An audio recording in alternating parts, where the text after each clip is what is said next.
नमस्कार। आज हूँ मार्च 30 तारीख सोमवार। आसतु नजर पकेबा आज केतोटी गुरुत्वपूर्ण खबर उपरे। वीडियोटी को शेष पर्यंत देखिए, संपूर्ण खबर जानीपारे।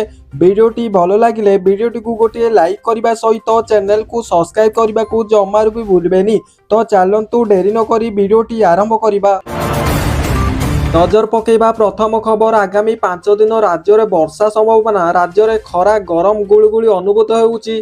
कां बा कोहलिया पाग रही बेले आउरी 5 दिन वर्षार संभावना थिबा पाणीपाग विभाग पक्षर सूचना दि जाइछि।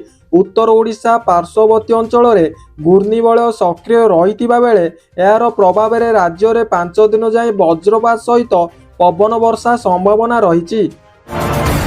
खबर रेल यात्री बड़ खबर। एप्रिल 1 रु बदलुची यही नियम। जानतु नुआ नियम।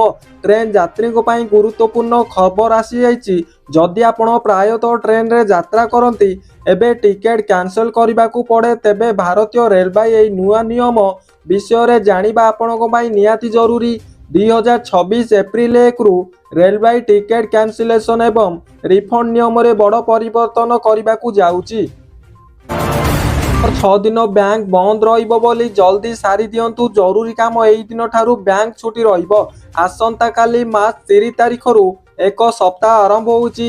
एही सप्ताह पर मार्च 5 एप्रिल बैंक गुड़िक दीर्घ समय पाई बंद रहिबो।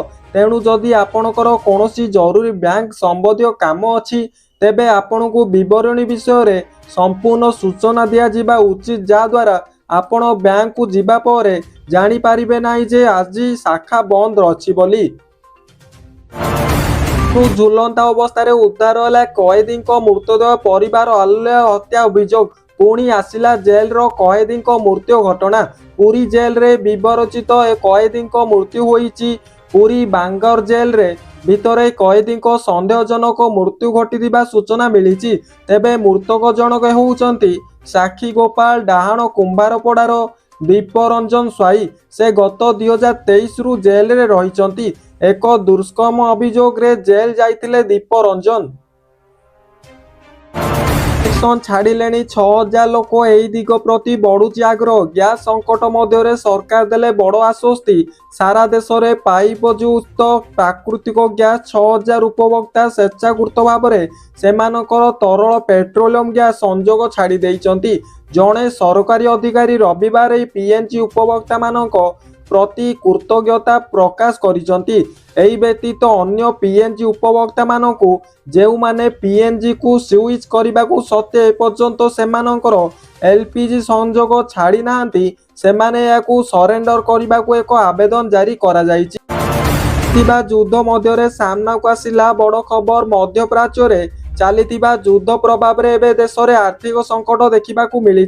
देशव्यापी लॉकडाउन संपर्क में गुजब संपर्क में सरकार एक दृढ़ एवं स्पष्ट मत ग्रहण करिसंती।